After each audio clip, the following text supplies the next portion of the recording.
Good morning, and welcome to another edition of the Mark Moses Show podcast. As we're always broadcasting from the Anidjar and Levine Accident Attorney Studios. Take back control of your life.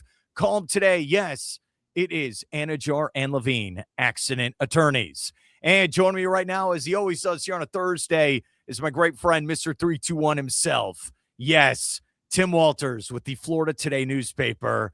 Tim, how you doing today? Doing great, Mark. I'm waiting for our invite into the Rock and Roll Hall of Fame. All right. We were going to start with that, but we heard the news late yesterday. As you know, we both cover college football. We're fans of the sport. We lost one of the great legends, Lou Holtz. Very sad story. What were your thoughts when you heard this, buddy?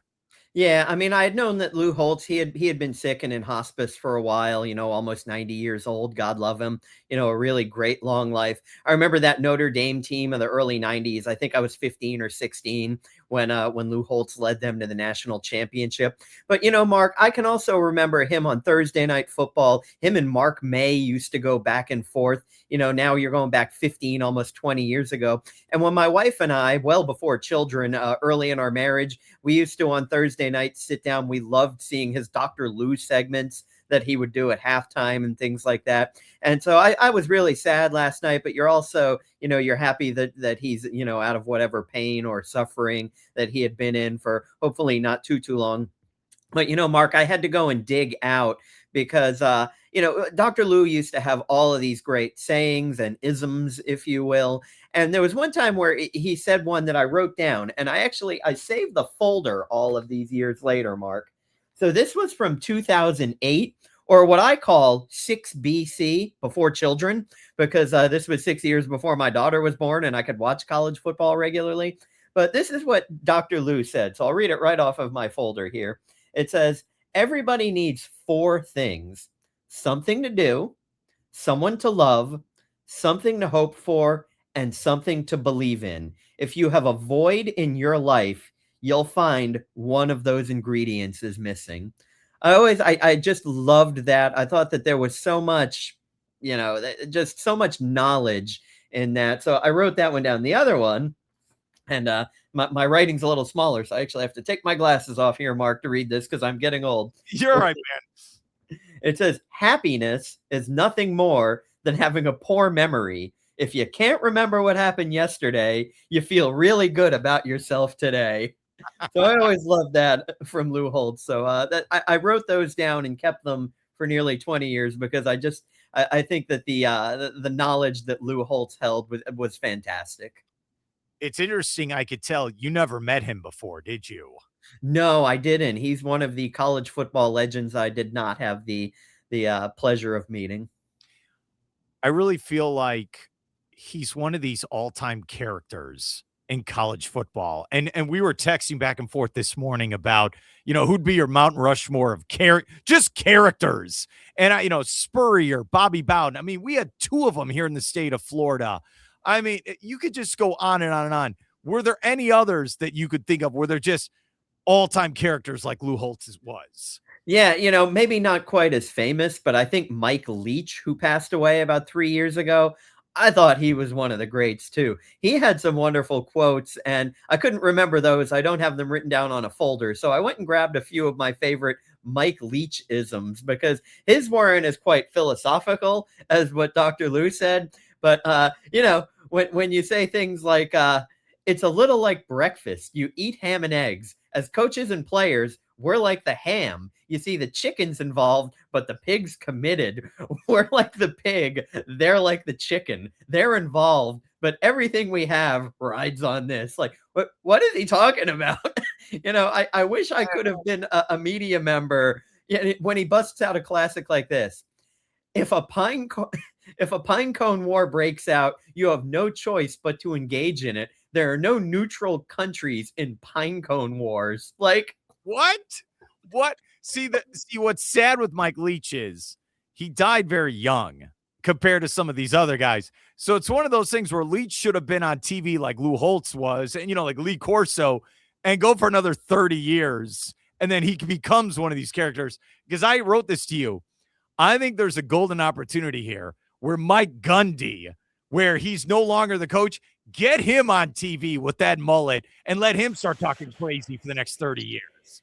Yeah, I'm a man. I'm 40. Well, now he's like 60. If you believe it, that happened almost 2 decades ago too. But it kept him famous. But there was a guy, just like Mike Leach, no brain to mouth filter. It just if it came to his head, it was coming out of his mouth, and he did not care. So yes, I think they would probably need about a 6 to 8 second delay if they put him on television. But yes, Mike Gundy would be another good one.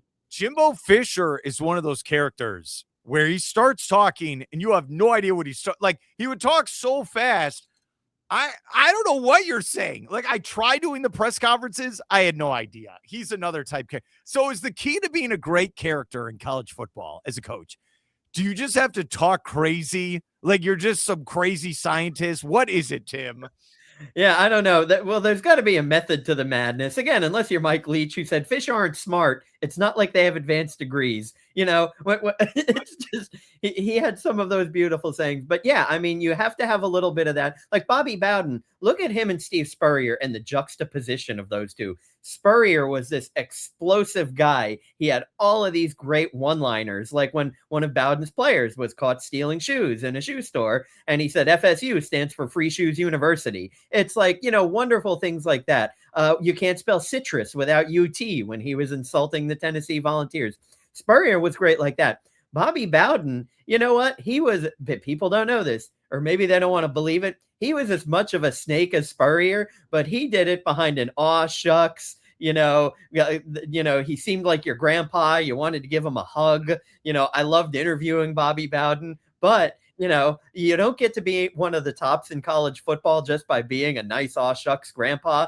He was doing things that he didn't want seen, but he hid it behind that exterior lens. Hey, you know what? Look at Urban Meyer. He was able to hide one of the all-time worst group of human beings ever because he had Tim Tebow out in front genuflecting. So, the Pouncey brothers they were kind of like hired goons in a mafia movie. You had Aaron Hernandez, who may have murdered people while in college, all of that. The running back, Percy Harvin, who was always in trouble and beating up women. It's like, but there was Tebow front and center genuflecting. So nobody noticed it. So, and that's the last time. Smart, if nothing else. That's the last time they won. Hey, never forget that here in the great state of Florida. That's the last good Gator team when you really think about it. When I think of Bobby Bowden, I close my eyes. I picture him on the sideline, and it's the 90s, and he's got this gaudy, outrageous Nike FSU like sweatshirt on, and then he's got one of those FSU hats with the big spear on. Like, that's when I think of Bobby Bowden. When I think and he's talking trash to the Gators. That's what it is. All right. So I heard this one this morning. I don't know if it's true or not, but I'm just going to throw it out there for Lou Holtz. So when he gets to South Carolina, he does like all coaches do. You get the fans involved. You do a Q&A with the fans. It's a dinner event. It's great. And one of the Gamecock fans told Lou Holtz, hey, I've been a season ticket holder for the last 30 years. I'm all in on this football team. What do you think of that, Coach Holtz? And Lou Holtz told him, wow, you've seen a lot of bad football then over the last 30 years. It's pretty good.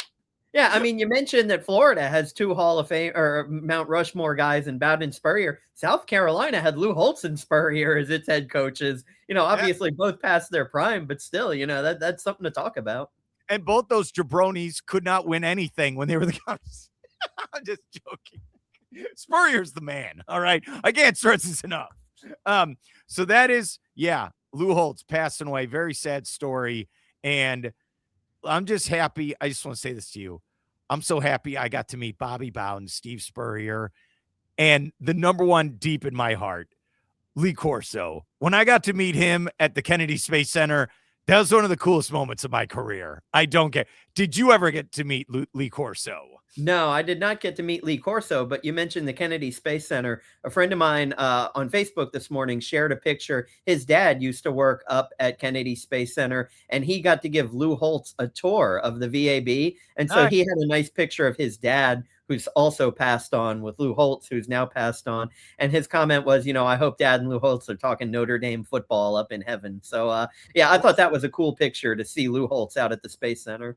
Growing up in Chicago, when Lou Holtz was the coach at Notre Dame, you're constantly in Chicago, gigantic Irish Catholic Notre Dame fan base. It's only an hour from Chicago, and you really think about it. When they lost a game, that was a big deal. Oh my, I can't believe Notre Dame lost a game. And I always think about it in high school when Bob Davie took over, and it was a complete disaster where they were losing nonstop. And every Notre Dame fan's like, maybe we should have kept Lou Holtz. I always remember that with Notre Dame football. So that is college football. We want to switch gears because I've started all these fights online where they announced the nominations for the 2026 class for the Rock and Roll Hall of Fame. And there are a lot of nominations on there, like Mariah Carey, Sade, Shakira, and it makes me wonder, is it even a Rock and Roll Hall of Fame, or is it just a Music Hall of Fame now? What are your thoughts, Mr. I taped MTV growing up nonstop? What are your thoughts? Yeah, well, first, and we'll get into this in a minute, Mark, I have ranked all 17 of the nominees to let you know who, and they don't have a set number. Like the NFL only allows a certain amount in each year, and the NBA and baseball. With this, they'll allow anywhere between 5 and 10. And out of this group of 17, and there's a lot of talent here, I came up with 8 that I would put in this year. That's not to say the people that didn't make the cut shouldn't be in it, but just not this year. As far as naming the Hall of Fame, yeah, I think that, it's the Rock and Roll Hall of Fame. It's supposed to be here in the United States, yet we have British bands in it, like the Beatles and the Rolling Stones. So maybe we just need to call it like the International Music Hall of Fame or something to that effect, because it does need all of those. You named some great stars. And in fact, I won't give away my ranking, but, Shakira, who's huge in South America, had a great, many hits here in the United States. She's now been around for 2 decades. She needs to be in, but would you call her rock and roll? That's probably not the genre that she would fall under, even though she plays guitar and drums very well because she's an excellent musician. But yeah, so I think just calling it like the International Music Hall of Fame or the United States International Hall of Fame, whatever you want to call it, but it does need to encompass all of the different genres. Oh, it's kind of like here where I live, where they call it the Orlando Melbourne International Airport, which makes no sense, but that's what they go with. Here's what I'll do. I will name them off real quick, then you give us your ranking. So it's the Black Crowes, Jeff Buckley, Mariah Carey, Phil Collins, Melissa Etheridge, Lauryn Hill, Billy Idol, INXS, Iron Maiden. I know that'll be on your list. Joy Division, New Order, who I listen to both of them. New Edition, Oasis, Pink, Sade, Shakira, Luther Vandross. When I think of rock and roll, I think of Luther Vandross and Wu-Tang Clan. And I'm just going to say this real quick. When I think of the idea of rock and roll, it's supposed to be rebellion. It's supposed to be the kids, and your parents aren't supposed to be listening to this. And it's supposed to be expression, and you're cool and a rebel. So it's sometimes when I think of rap music, I think rap music goes under that idea, right? It does. But Sade, Smooth Operator, no. And Sade's incredible. Give me your top 8. What do you All right. So the ones that didn't make the cut, and we won't linger too long on them, but Jeff Buckley, wonderful musician, but when you compare him to the others in this class, I left him out. Pink, no, I've never really gotten the Pink. Joy Division, New Order, maybe at some point they should go in. I just think that there's too many good musicians in front of them there. Melissa Etheridge, that's one where I used to hear her music. Like I worked at a shoe store in the mall and I wanted to ram a pencil into my eardrum. So, no offense to Melissa Etheridge. Lots of people enjoy her music, just not me. Luther Vandross, I was on the fence about Luther because he is such a big, superstar, but also name 5 hits from Luther Vandross that actually name the songs. You can't. I can't. Sade, you mentioned Smooth Operator, but it's hard because, I wouldn't quite call her a one-hit wonder, but it's pretty close. So that not there. I love the Black Crowes, But really, Shake Your Moneymaker, that one album, it had all of their hits on it.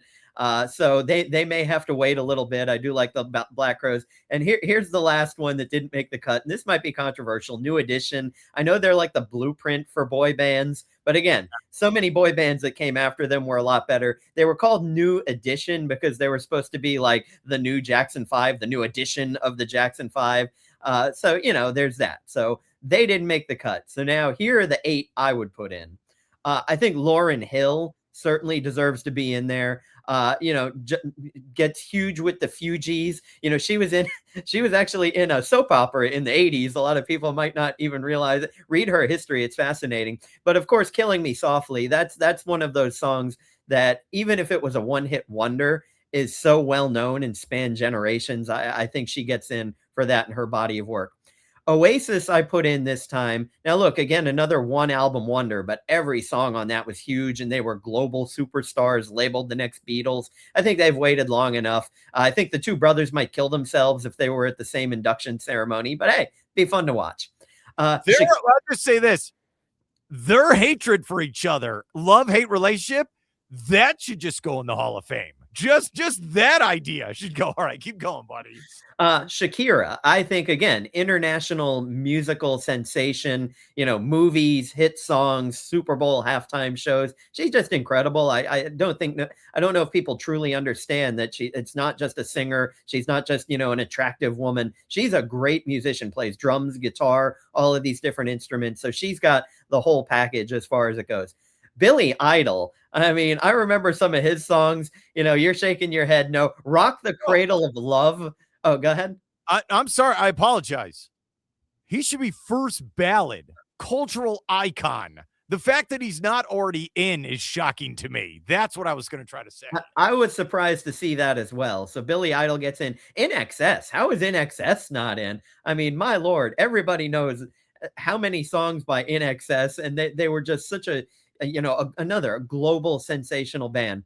Here are my top 3. Wu-Tang Clan, not only as a collective, but the number of stars that came out of Wu-Tang. And, they put out their first album in 93. I remember what a big deal that was. I was in high school.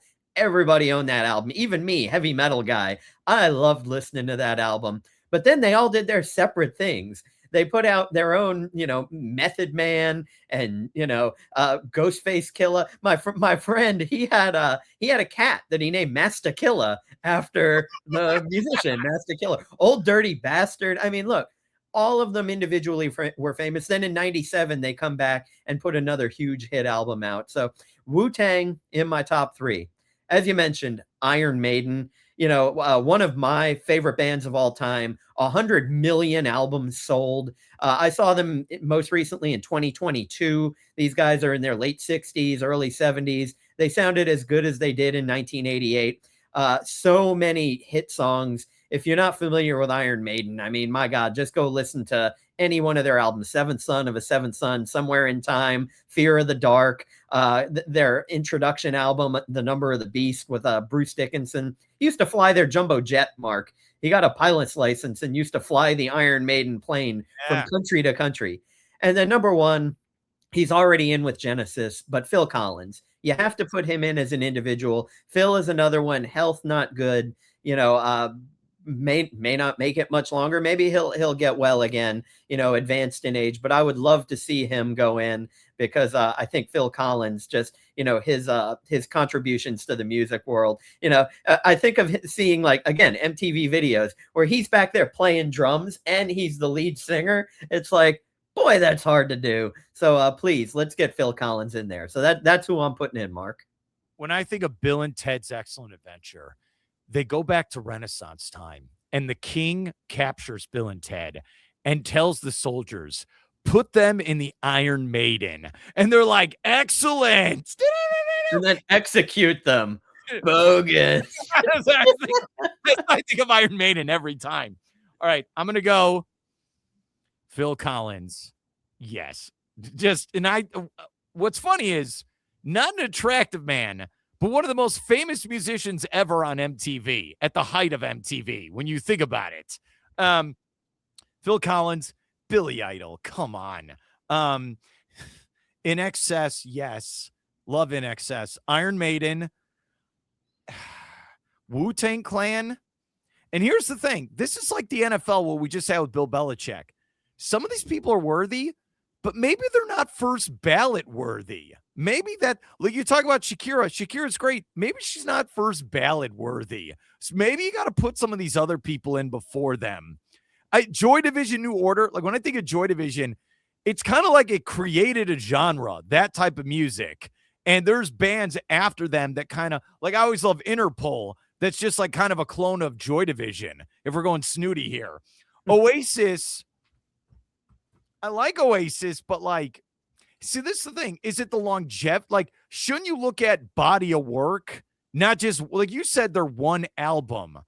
But some of these other people had multiple albums that were incredible. So I don't know. I'm going to go with that. But you're going bigger. You're going like 8 of them to get in. That's what you're going with. Okay. A lot of good musicians there, Mark. It's hard. And, I don't envy the people voting on this.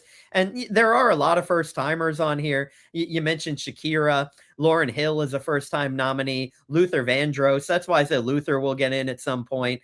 So it's like there are a lot of good individual acts. Just one other Phil Collins note, thanks to him, Mike Tyson became a household name again in The Hangover, right? Mike Tyson had kind of disappeared from the zeitgeist. That's right. Yeah, he had spent time in jail. He had bitten someone's ear off. And all it took was one funny scene in The Hangover. And now for 2 decades, he's become this beloved figure, out of the ashes. So he can thank Phil Collins too. I think of that song with Miami Vice in the pilot when Don Johnson's driving that car and they're playing Phil Collins. That's what I think about. Take Me Home is such a great song. He has so many hits. I mean, he really does. Well, and even you mentioned videos one more time, and I know it's with Genesis, who's already in, but everybody remembers Land of Confusion, where, little Ron Reagan is running around in his suit, and then he becomes Superman, and, it's and all of the puppety faces. What a great video. I miss videos, Mark. I just miss good videos. They're still there. They're just on YouTube, but they're not as good. You see, I don't think people understand. Like, it was appointment television to see those shows on MTV. And you've told me this, like Headbangers Ball and Yo MTV Raps. And I liked 120 Minutes. Like, that was, and like their video was on. That was dude, I remember being in college and my buddy Travis, who loves music, musician, all that stuff. And I was like, oh man, you got to see this Queens of the Stone Age video. I go with the flow. And I remember we're in my dorm and we're waiting for the video. You're waiting for the video. Just like on the radio, you used to have like a top 9 at 9, and it was the 9 best songs, and you're waiting. Maybe my song will be number 1, and you're taping it with a cassette. Because you used to tape, you would let our listeners know, viewers, you would tape MTV so you could have the videos, right? Yes, I used to set the VCR. I knew how to actually do that. It used to be a running joke. No one could figure out how to set the VCR. I used to set it for a certain time. I would record, dial MTV. Sometimes I would sit there and just record single videos. I have 20 VHS tapes that are now all 40 years old. I've digitized half of them now. I do need to get to the other half. Hopefully they still work, because I have the ability to turn a VHS into a digital file, but I don't have the time to do it anymore. But you talk about the appointment. It's like I watch a lot of videos now, and most of them are concert videos, bands on stage playing their song. Like, these used to all be like mini movies. And some people kind of blame Guns N' Roses for the downfall of the video, and I'll tell you why.